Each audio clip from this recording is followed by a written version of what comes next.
Hello and welcome to You and I Make a Thing. I'm your host, Thomas Butel. In this episode, I've invited my friend Alison to create something that both of us have never attempted before. And we don't know yet what it'll be. We'll decide that in the first half as we propose some ideas and then pick the one that excites us the most. Our shared journey of making something new is all about pushing our own boundaries and overcoming creative challenges. Stick around for the second half as we talk about our creation.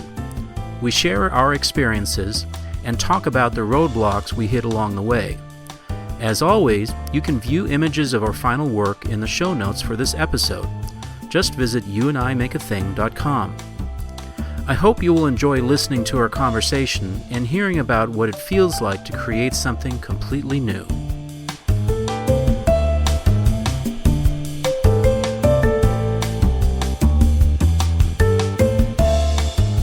Welcome to You and I Make a Thing. Joining us in this episode is the multi-talented Alison Cowell, a passionate urban sketcher, zine maker, and sometimes spooky storyteller. A familiar face at local zine fest, Alice is deeply immersed in the art community, constantly exploring and sharing her passion with others. Alison's work has graced several local galleries, and her unique art style is a blend of mediums, including ink, watercolor, and colored pencils, each adding a distinct texture and depth to her creations.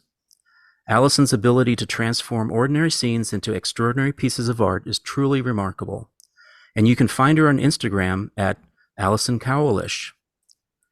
Welcome to the podcast, Alison. Thank you, Tom. Alison, before we get started on our You and I Make a Thing quest, I'm curious to know if you are working on a creative project at the moment, or you're looking forward to working on one? I am. So right now I have a few projects going on. So my main medium is comics and taking an inking class online with an artist, a comic artist. His name is Thomas Bayer. Uh-huh. And so I'm doing some projects for that class, but they're also sort of my projects. And they're really like short format comics where when I'm working on comics, it's usually I'm doing a story about something that's kind of an idea that's really kind of out there and wacky. And I like that. Possibly also slightly tragic. Uh-huh. One of the more wacky ones is I sort of have this idea about failed businesses, and that's something that amuses me. And one of the ideas I came up with was, what if you didn't have enough gravy in a meal? And do you remember those old photomat drive-through where you could drop off your film? I remember.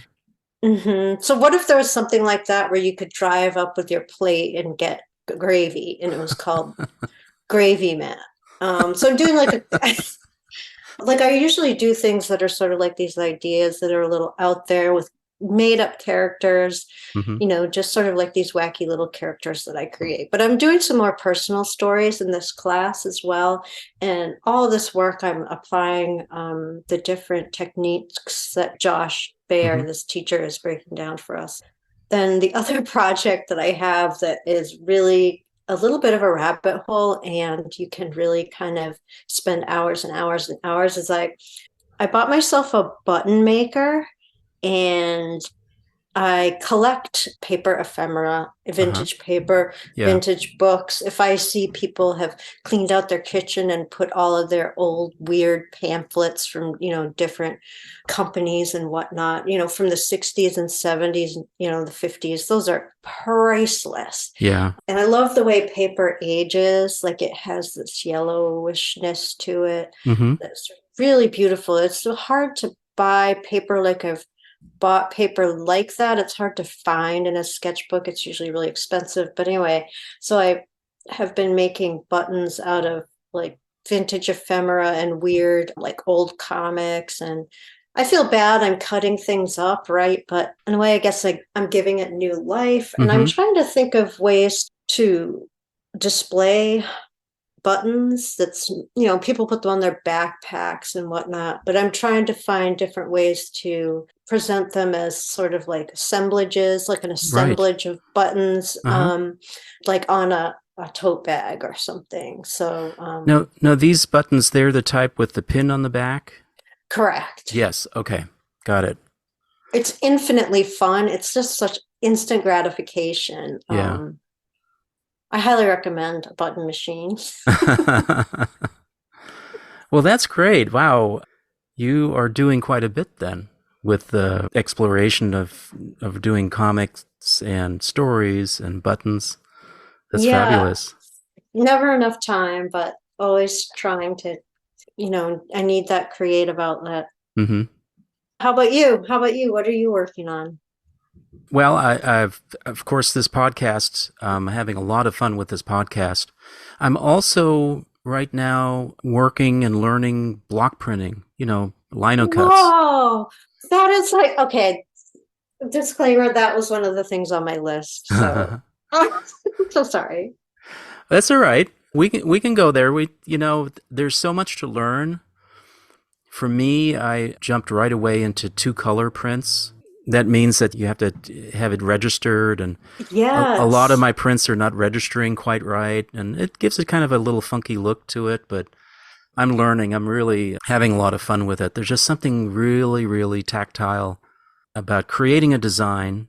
Like this latest one I actually created in Procreate on my iPad, and then I printed it out on a laser printer, and then I transferred it to linoleum with acetone okay. because acetone will loosen all that laser printer ink. Oh, And then now then it's carving, and then you spend half a day just making all these cuts, and then the tool goes too far, and it's like, oh, wish I didn't right, do right, that, all that. So it's a very tactile medium, right. but I'm having a great time with that. Wow, I love the look of lino cuts and wood. That's so cool.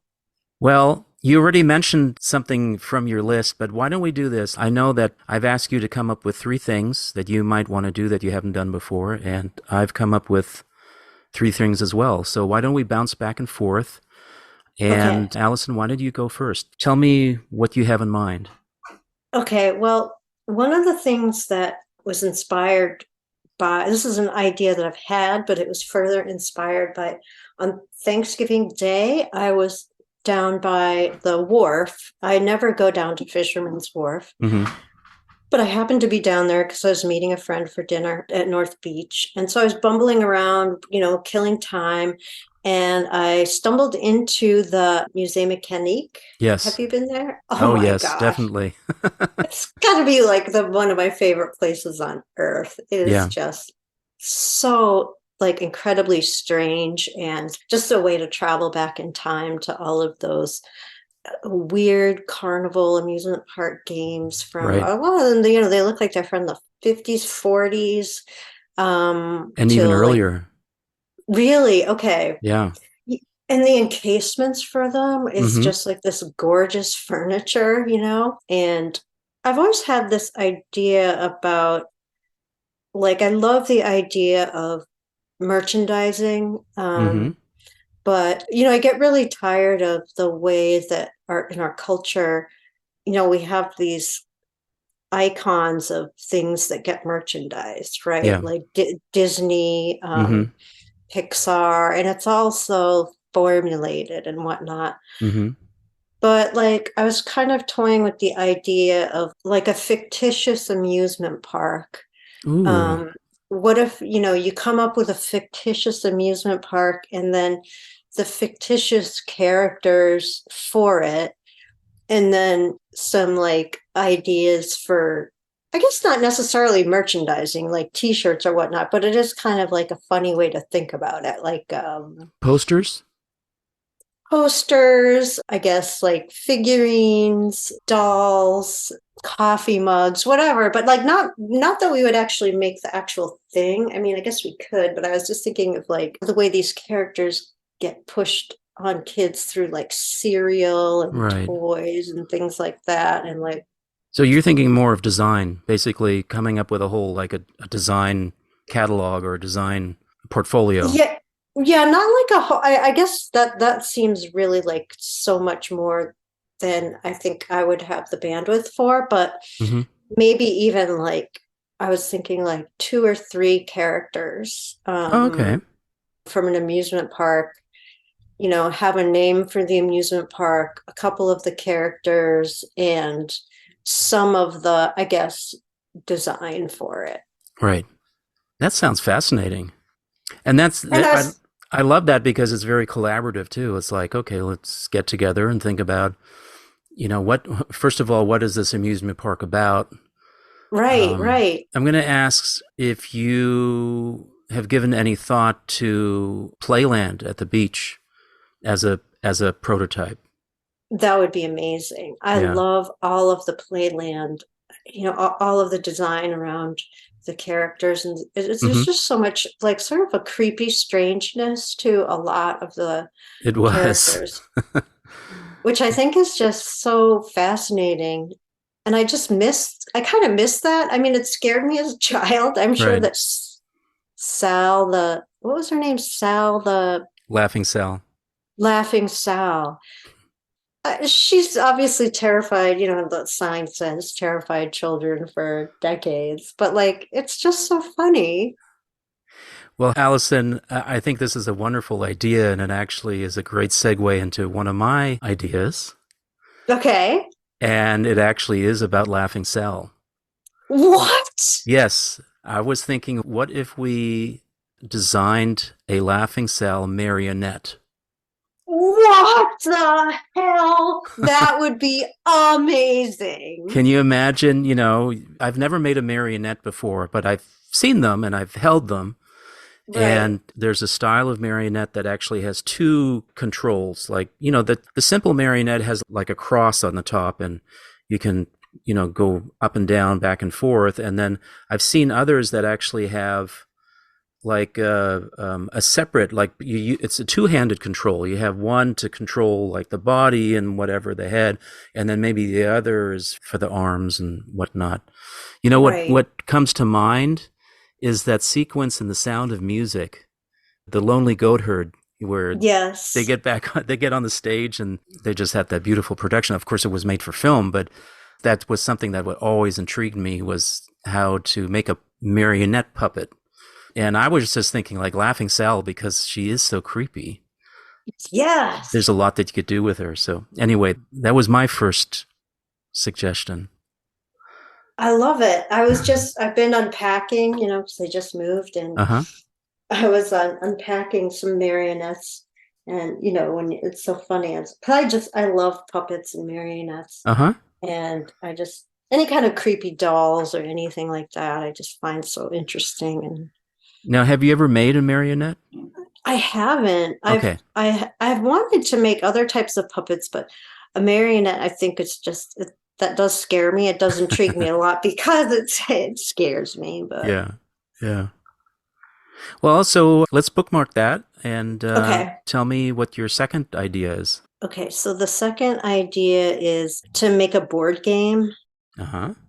I really like board game design, especially vintage board games. It's something that I wanted to do, and I've like gone on like a Pinterest sort of board game Mm-hmm.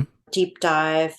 And there's just so many like international board games that are just the board itself is absolutely gorgeous. There's a lot of like South American or Mm-hmm. Indian games that are just like beautiful. And that's always something that I wanted to do. And I've kind of tried to do it, but Uh-huh. You already have an idea for a board game, like a particular style or a particular gameplay? I don't. I had an idea for one when I was in the park. This was over the pandemic. And I was sketching in the park. Families, everyone was going to the park during the pandemic, and there were these little kids running around, these little girls running around, and one of them was saying, "You guys, let's play Poisonous Mushroom." And I was thinking, like, that would be a great board game. I don't know what it would be about. I don't know. Yeah, so that was like one idea I had. I like that. That's a great idea. I'm sure we could come up with a storyline, a narrative, and then build that into a game. Yeah. Or we could do like a Playland themed, a Laughing Sal game. That's true. All right. Well, my second idea is to make a cabinet of curiosities But to make it as an assemblage, actually to make it as a series of what I call mini box assemblages. So you're familiar with box assemblages, Yes. Joseph Cornell style. And there's actually a number of people that I follow on YouTube that make little mini box assemblages. What they do is they use like the little white cardboard boxes you get jewelry in, Right. or maybe a little larger, the boxes you get your iPhone in, that size of box. And this is something that I've always been wanting to do, but it occurred to me that it would be fun not to just have one, but to have several of them. We could collaborate on this, make several of them, and make like a cabinet of curiosities. Like each box has something weird and strange in it. And the whole collection, on the wall would be a very strange piece to behold. I like that. Yeah. That sounds fun. I love whenever I have an art block, I like to do collage zines Mm-hmm. where I just, take paper ephemera and different pieces of paper and just make up a, kind of a surrealist collage that fits into the zine frame so that when you photocopy the paper and fold it, you've got like this weird sort of collage story. Mm-hmm. But yeah, box assemblage is kind of like the 3D version of that. Right. And I've seen, there's this whole trend right now doing it with Altoid boxes, Oh, making them, right. Yeah. yeah, and making them like they have the Altoid wallet, like people are making Altoid boxes into wallets, but but they're also making them into like little 3D box displays. Yeah. What I love about box assemblages is that this thing that you have inside is sort of captured, right? Because it's in a box. It's sort of there's an element to being captured inside, especially Right. if you add, other little things like pill boxes or test tubes or whatever it is that you might come up with. Right. All right. What's your third item? So the third item was another design idea, but I guess the medium could be anything, in any kind of medium, but to rebrand a major brand or icon. Mm-hmm. So, I've loved the idea of failed businesses and of failed marketing strategies, and to just take something, I guess. Like, what would Blockbuster be in today's world? Right, exactly. Or Yeah. I still have my Blockbuster card. Uh-huh. I'm a proud. Yeah. Or something like Nike or Coca-Cola or here's another thing that like, the way the way the design of automobiles they're so ugly nowadays, right? Mm-hmm. Like, what if, there was this whole push to make cars like cuter? And Mm-hmm. I think a lot of road rage has to do with the design of cars. Because I think that like as a highly sensitive person, this is something that I feel like, one of the things they say about highly sensitive people is like that you can sometimes detect what is a trigger, like it could be the lighting, or you can figure out what is causing there to be a block or causing tension or a pain point. Like you can find that quickly that's like one of your, I don't know, Right. superpowers and such. And I feel like a lot of road rage is because cars, they have this sort of like toxic, they all look like these angry sort of militaristic, they're all Right. like these blah colors. But like what if they were like cuter or more fun or more friendly, or like, I don't know, I'm thinking of like what's coming to mind. Like, do you remember the Barba Papas? Uh-huh. Like how they would like turn into different like, furniture and stuff like that. It could be something like that, an idea of like redesigning some icon of society or a brand or. I totally get it. I love your ideas. These are all such creative ideas. Oh, And thanks, Tom. I could definitely go with in any one of these. I have my third idea. Why don't Yes. I say my third idea and then we can start picking from the ideas.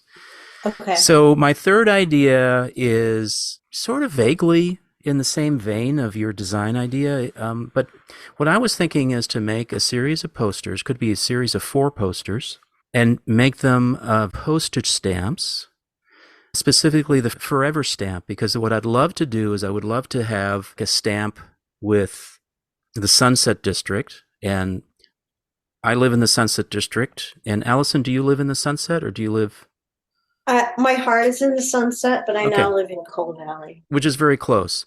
So Yes. for our listeners, the Sunset District is on the west side of San Francisco. It adjoins the beach and Golden Gate Park, and it's a quiet neighborhood, but it has a lot of heart. It has a lot of artists here. And I was thinking it would be fun to have urban sketch of the sunset, and it would say Sunset District Forever, because it's a forever Oh, stamp. cool. And then we Yes. could have the inner sunset forever and the outer sunset forever, and I don't know, Parkside or Richmond or Golden Gate Park forever. But essentially create four of them so that it's a, sort of a traditional four stamp set. And that was my idea for like making, it would be poster size, so maybe the four stamps all together might be 16 by 20 or something like that, inches. Oh, I love that. Yeah, yeah. And that would definitely be something that we could collaborate on in terms of, you could take a couple stamps, I could take a couple stamps, we could come up with ideas of what to show, what to draw, whatever. So Right, exactly. it's a little bit similar to your design idea about rebranding, and in this case it would be not rebranding, but it would be branding our beloved neighborhood in terms of some postage stamps. Yes, it would be so cool if we could do them as screen prints or something. Yeah, yeah, that would be great. Well, Allison, we have 6 ideas in front of us. Do you have any feelings as to which one gave you a lot of energy? I have to say, I think the stuff when we were talking about Playland and Laughing Sal and like making a marionette, that was, I think, really exciting. I agree. I think it would be a fantastic project because there's a lot to it, right? There's the face and the hands, and then there's the clothes part, and then the actual marionetting part itself, the strings and whatnot. So there would be a lot for both of us to work on together. I know, but like that's kind of scares me though also about like I don't know how to sew, do you? I do know how to sew. You do? Yes. Wow. Okay, Uh, awesome. we have many sewing machines here. Wow. So do you make garments? Well, I've made costumes. So Mm. my skill level isn't that good, but it's good enough. I mean, I can sew from a pattern if need be. Wow, that's So, impressive. and I know where to get help if I need to get help. I can call a friend. Let's put it that way. And you have an in-house expertise. Yes. Yes. Nice. The other ideas are fabulous too. I mean, the merchandising thing and doing a board game, I would love to do that too. The forever stamps, I mean, that's definitely something that I might eventually do. But Right. I like this idea, Allison. Let's go ahead and do that. I was so Do you think? surprised that you actually mentioned Laughing Sal. It's Oh, like, I know, that's so funny. yeah, because it's right here on my list, and I thought she mentioned Laughing Sal. How can that happen? But of course, Laughing Sal is one of the featured pieces at the Musée Mécanique. And for our listeners, I will put a link to both the museum and also to the Laughing Sal page, because Laughing Sal was actually an animatronic that was made and distributed all over the U.S. to various amusement parks. So I had no idea that Laughing Sal had like all these replicates all around the country. So she seems like she has like a maritime basis in some fashion, just based on her attire. I don't know if you know more about the design of the character and why I mean, I she looks like she's very red-faced, like she Yeah. looks very hardy and very strong, Uh-huh. kind of a like a Boadicea character, like she's like that was the thing, like a lot of those games at the Musée Mécanique, they all Mm-hmm. are like poking fun at like, haha, everyone's drunk. Like she looks like she's had a bit too much to drink. Could be. Is she wearing stripes or a striped pattern? I think so. Yeah. I have to look her up. Now that we are talking about this, I'm going to have to go look her up. And for our listeners, I'll put a link to what I find. But Alison, I think we have our idea. Okay, it's so exciting. I'm so excited about it. Yeah. In just a moment, we'll be back with the second part of You and I Make a Thing.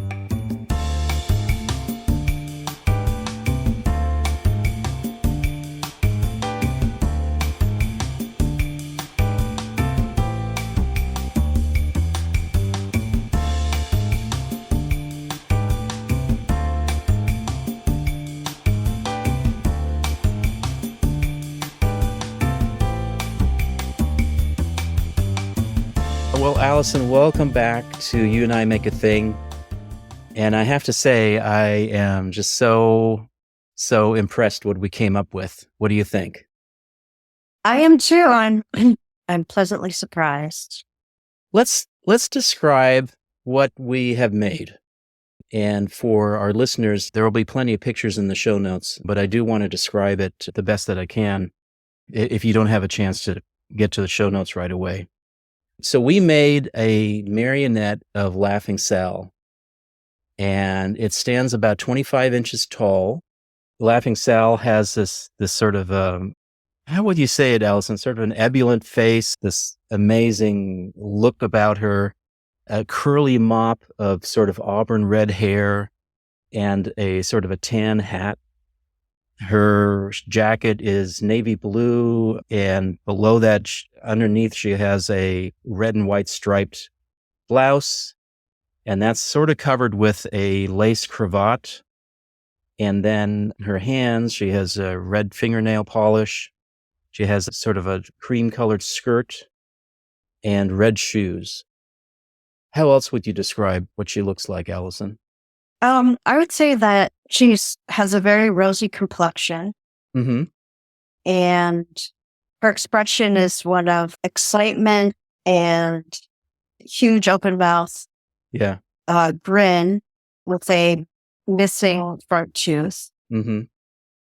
Classic Laffing Sal always had a missing tooth.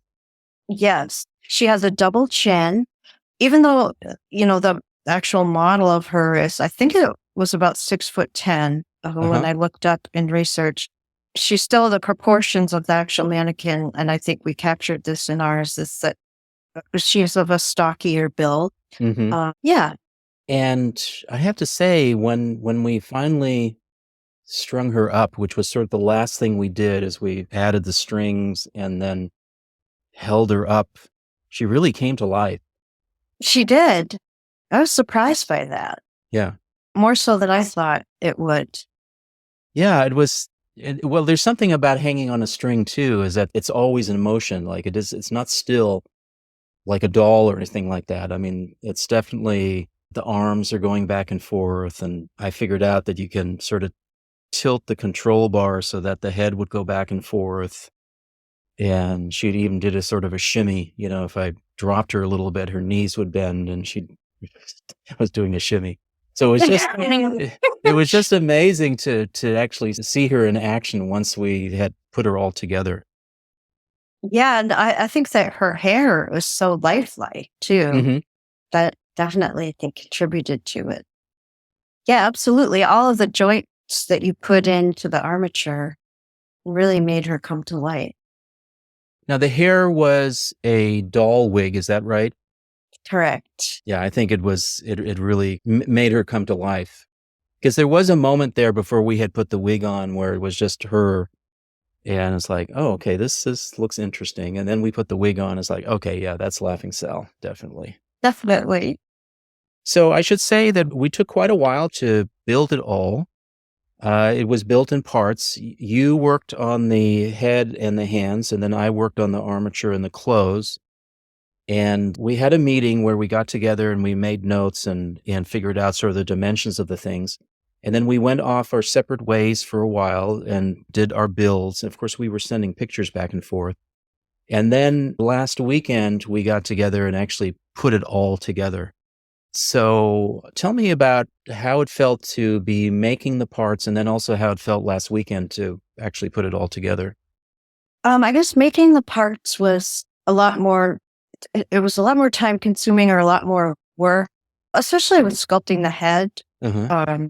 Because I've never really sculpted a head before. And there were a lot of surprises there and a lot of the adjustments, especially in sculpting a head where I'm trying to, I mean, I can easily draw a person's face, but sculpting it was totally different. So that actually took probably almost about 40 hours to do. And even though I'm not happy with the results, 100%. I mean, I guess as far as a beginner, it's like fine, but I'm like, wow, this is a huge learning curve.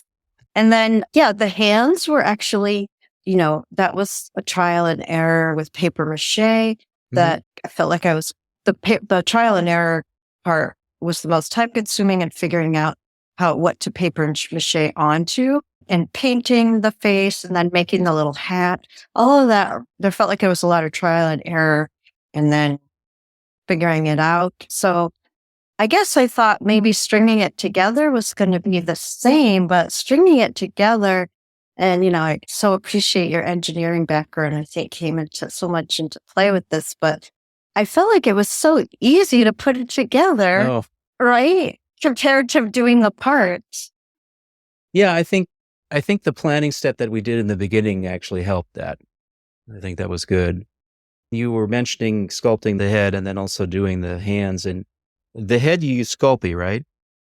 Well, I made a tin foil base. Yeah. So, and then I just put Sculpey around that. Right. And so how was that different from the paper mache? The paper mache, I basically traced my hand with floral wire. So I made like an outline of my hand with floral wire, and then I made a sculpture of tinfoil using the floral wire as sort of the framework. And then I covered the tinfoil in masking tape, and then I paper mache'd it. Yeah, for me, so I was doing two things. I made the armature, which I had to figure a few things out in terms of like what sizes to use and how to get the legs to do sort of the appropriate thing on the hips and stuff like that. I actually went through 2 iterations of taking a jigsaw and sawing some pieces out. Once I sort of got the size right, then that was pretty easy to put together. The more difficult part for me was sewing the jacket. And that's because I didn't know at all where to find a pattern for a jacket, So I went online and I just started Googling, patterns for jackets. And then the question is like, what type of jacket? So, I finally found a type of jacket that looked like it worked, but then, patterns aren't free online. But I went to Google Images and I found something where I could look at the pattern and say, okay, this sort of makes sense. And then I did a couple iterations of where I drew a pattern and cut it out and then taped it together to sort of get a rough idea of whether it had the right shapes and all that. I like to work with paper in that way, so that was helpful. And then, the sewing part, I can talk about that. Part of being a beginner is encountering roadblocks. And for me, this was like a big, big roadblock. It was all internal because, in the first half of this episode, I had sort of confidently said, oh yeah, I've sewed before. I've sewed from a pattern. Well, so here I didn't have a pattern. I had to make my own pattern. And, wow. It's probably been like 30 years since I've sewed anything on a sewing machine. And I'm pretty sure that the sewing machine was set up for me. So all I had to do was, put the foot down and hit the accelerator and go. And this time I just felt, because I think I also mentioned in the first half of this episode that, I live with a couple of people who just, are sewing all the time. They know what to do. So I felt a lot of imposter syndrome. I mean, I was actually sort of like, I felt this resistance for a couple of weeks where I couldn't even think about it. I was just so, so tied up in knots.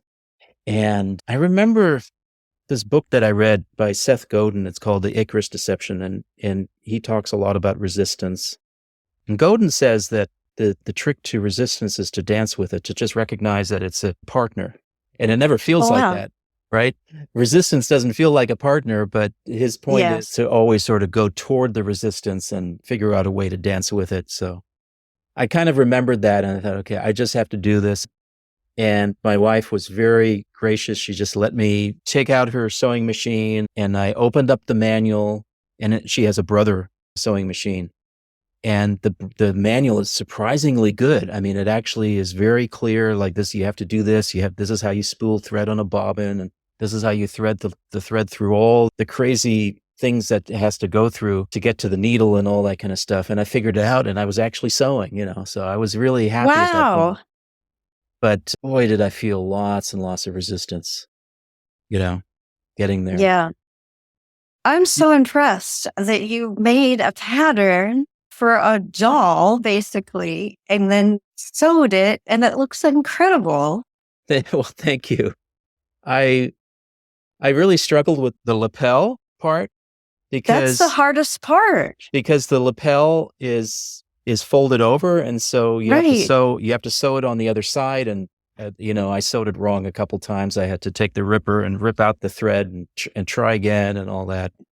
I was going to say, do you experience roadblocks like that too when you're starting something new you've never done before? Yeah, all the time. Yes, Yeah. all the time. Was there a specific roadblock that you encountered when you were doing the head or the hands? Yeah, the head was pretty difficult in terms of I kept, coming at it as somebody who works on paper doing, sketching. Uh-huh. I guess, in sketching, you can convey so much information with so much little output. Mm-hmm. But with sculpting, I was like, even though I was trying to follow using the actual Laffing Sal photos, I was really trying to follow those. And I kept finding that, I'd spend a lot of time on it, and, I would adjust. Especially the mouth was very hard. It's like I remember I sent you a photo, and I think you said make the chin a little less protruding or a little more protruding, and Mm-hmm. it seemed like every time I made an adjustment in one part of the face, it was kind of mushing around other parts of the face. And she has such an unusual face, she has a very heavy brow. She has an upturned nose. She has very full cheeks. So these are things that all really need to be conveyed. So I think it was probably ambitious for a first time sculptor, especially the teeth also were difficult because getting them to be attached to the upper lip Right. was tricky. But I think another harder part of it though was because I ran out of sculpting, I had to buy more. Having never done this, you don't know how much material you need or what. And then I guess the same with painting it. I mean, I've worked with acrylics a little bit, so I understand how they dry so quickly and stuff. But it's been a while, and I just kind of didn't estimate the amount of paint I would need. I think clay is so dry that it uses a lot of paint. And, it absorbs the paint really fast.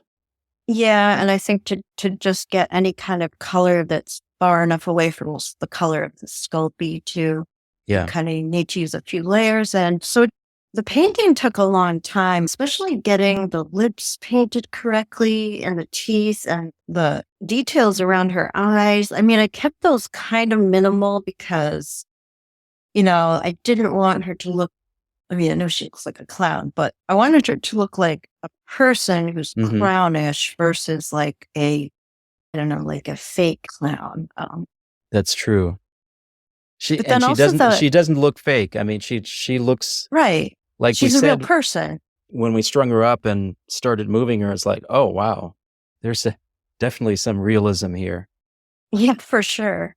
Yeah, and that I had a roadblock also with the paper mache because I hadn't done that for years, and I did some YouTube videos and was looking up different recipes because I couldn't find that material that you had. And I bought some Elmer's glue, and I tried doing glue and water mixture, and I used the wrong paper. I used tissue paper. Not that you use for wrapping and gifts and stuff. Right. And that was a mistake. I ended up making something, and it looked all right, but it was just a soggy mess, and it took forever to dry. And then when I was looking at a bunch of videos online of this woman who makes these incredible masks and sculptures out of paper mache, and she was just using flour and water. And I was like, all right. And it really works. Is that Johnny? Johnny, I forget what her last name is. Yes. Yeah, she's fabulous. I'll put a link in the show notes to some of her YouTubes. Yeah, she was incredibly helpful, and Mhm. how she explained things. And so, yeah, once we got going found her, I was like, okay, I can do this. Yeah, yeah. Gosh, YouTube is such a great resource for learning any of this. Yeah, it's so true. It's such a different age for creators. Yeah. Well, and that's why I think it's worth doing this type of thing where we're trying to make something that we never made before, because I think there's a lot of support now in the sense of tutorials and things like that we can access. Absolutely. And materials, like, I don't know, like, it would have been to just be able to, like, get a pound of Sculpey, Mhm. delivered to your apartment. Well, that's true too. Now where I live, my grocery store Gus's has Mendel's next to it. So I Oh, can get my right. groceries and get some more acrylic paint. So, Nice. I wanted to say that we chose a subject in Laughing Sal that was emotional and nostalgic. Would you agree? Mhm. Absolutely. There's just something emotional for me because I remember Laughing Sal at Playland at the beach.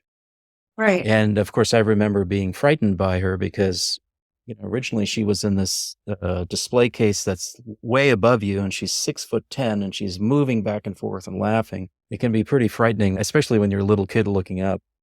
And, she's still around, right? She's still at the Musée Mécanique, and you can go in and take a look, and they've done a wonderful job, basically preserving her. And then there's Yes. just the nostalgic part of it of being a part of San Francisco history. Even though Laughing Sal was, built for many other amusement parks around the country, at least in San Francisco, when you say Laughing Sal, she's associated with Playland at the beach. Right. Right. Yeah, absolutely. Yeah, I was doing a little research on her as I was getting into the project, and definitely there's the nostalgic aspect with Playland at the beach no longer, and sort of all of those amusement parks of that era from like the 20s that predated Disney World or Right. Disneyland. Those are all kind of gone now. Mhm. And she was this character, Laughing Sal, and was a staple at those types of things Yeah. Yeah. as like a call out to the fun houses. You mentioned in the first part of the episode that you were taking an inking class, and later you showed me that you were actually working on a Laughing Sal comic. How's that going along? It's good. I've just been inspired by the part of her character that I find so interesting is that, what is it that, first of all, why was this character considered funny Mhm. at the time? And then also, like, why was it also scary? And like, sort of what was so the comic is sort of about the history of this character and some of the like social and cultural influences that might have been behind it. I mean, there's not a lot of information out there. There's just some really good websites.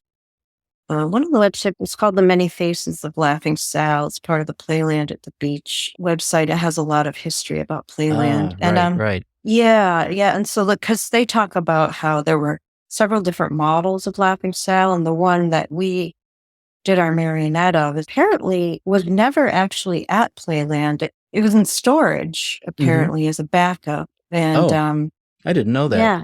Yeah, so it was in storage as a backup that was never used, and then it was found later. It was in pristine condition. The other ones were somewhat similar clothing and stuff, but her hair was a little different and her features were a little bit more cartoony.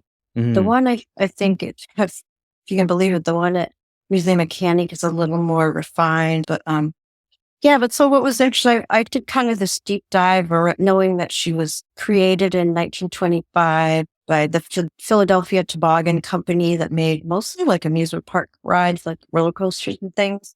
Right. And yeah, and around that time, that was really when I think this character kind of came out of the culture of vaudeville. Mhm. So I started looking into vaudeville and then into like older silent film characters and like where would a character like this come from? Right. Right. And there were a lot of themes around like how a country bumpkin in the city is funny. If she's kind of clumsy. There was a particular film called Tilly's Punctured Romance, Okay. starring with Marie Dressler, which is very kind of Laughing Sal-esque. Where Okay. where this like woman who's like a kind of a country bumpkin, and she's going to the city, and she's just kind of the butt of the joke, right? Mm. And also the laughter, the uncontrollable laughter. The thing that's so creepy about that is I was looking into that also, and that's very similar to like the character of the Joker. The uncontrollable laughter is Yeah. insanity, Uh-huh. and also her turgidness too. Just kind of like conveying like, oh, it's so funny that like she's unkempt or she has this deficit, and then the laughter is actually, I was looking it up. It's called the pseudobulbar effect in psychology. It's a condition that's associated with a lot of neurological disorders. I did not know that. Oh, I did not know that. Like Parkinson's and Right. Alzheimer's. And so, it's kind of a really strange thing to make into comedy. But of course, like, In those years, it was, they did that, and we don't do that anymore, thank goodness. But that was part of that era of how they viewed the world, basically, and how they viewed people. Exactly. And I guess it's also sort of the type of thing, like, it was obviously something that was very scary when that happened to someone. Right. And so, there's a fine line between what scares people and what you can get people to laugh at. Mm-hmm. Because a lot of times when people see something they don't understand, they laugh. Anyway, that's kind of probably a little more about Laffing Sal than you wanted to know. But that's great. I'm inspired that you are doing all this research and that's going to go into your comic. Thanks. Can't wait to see it. Yeah, thanks. I'm having fun with it. So, last question is, what did you learn about yourself in this whole project? I guess I learned that like it's important to try new things and to, it's hard enough to be able to make time to do art. Yeah. When you have the medium that you typically work in. Mm-hmm. But it's important to, especially as adults, as kids, we say like to kids, like, make art, do a project, do this, make an art project. And like as adults, why do we stop doing that? Mm-hmm. Because it's so important, it's so fulfilling, and there's so much discovery involved in terms of like what you said, like how to lean into resistance. And like that is such a life lesson. So yeah, I guess it's just to make more things. And for me, I just keep learning again and again with this podcast and with all these projects that I'm getting used to the idea of being persistent, because sometimes it's hard to do that. Sometimes it's like you start something and it's like, oh, okay, this is a little harder than I thought it would be. Let me go to what's comfortable, because I've done that a lot. And so what I'm learning is that I can really lean into learning something new as long as I stay committed and stay persistent and keep at it. I'll get through it, even with all the emotions that come up, because boy, did this project bring up a lot of emotions for me. Well, I want to hear about more. What else came up? Just that, that the real imposter syndrome around doing the sewing. Yeah. That was very, very emotional for me. And I didn't expect that, And Right. I think you heard that in the first part of this episode where I said, oh yeah, I've done sewing before. And it's like, well, actually the last time I did sewing, no, that was set up for me. So here I did it all by myself, and I'm happy with that. And, there were a few things that came up where I had to ask, like, okay, what am I doing here? Why am I getting 4 threads instead of 2 threads coming out, when you're done sewing and you pull it out and it's like, well, how did this extra loop get in there? That sort of thing. Right. I still haven't quite figured that one out. And also, so I didn't say this to you, Alison, but I also felt like I was perpetually behind. Oh God, no, that was me. Well, I know you mentioned that a couple times, and I'm thinking, but I'm more behind than you are. Yes. Which is, I know it's not true, But isn't that funny how when you're in partnership, when you're in collaborating with someone, you feel that sense of urgency, you feel that sense of responsibility, and it's all good, right? Right, That's the right. way the way it should be. But we're talking about the emotional part of it. Is like I was also just feeling like, oh, I'm I'm dragging this one out, Oh and God, that's how I felt. yeah. Because I feel like I'm always the slow cook. I must be driving you crazy. No, you weren't. There was a moment where I forget what you said. You had texted me and said, this is how far I've gotten with this piece, and I was going, oh, good. I'm glad that I'm not the only one. I guess that what I can say is just learning to trust yourself and trust your own abilities. Does that make sense? Yeah, for sure. You know. Well, Alison, thank you so much for this project. It turned out so much better than I thought it would turn out. It's amazing what it looks like. And I'm also just looking forward to letting people see what we made. So thank you. Thank you, Tom. Thanks for inviting me on this adventure. It's been so fun, and it's just opened up this whole new creative world, and Yeah. I really appreciate it. Thank you for embarking on this creative journey with us today on You and I Make a Thing. I hope the trials, triumphs, and revelations we shared ignited your own spark of creativity. Remember, art is about the process as much as it is about the product, so don't hesitate to make your own thing and embrace the challenges along the way. Connect with me on Instagram at Butelevision and tell me about your creative endeavors. And don't forget to tune in next time when I dive into another creative adventure with a new guest artist. You won't want to miss it. If you enjoyed the episode, please consider leaving a review and sharing the podcast with other art enthusiasts. Your support helps me continue to bring these creative explorations to life. Until next time, keep making, keep exploring, and keep surprising yourself.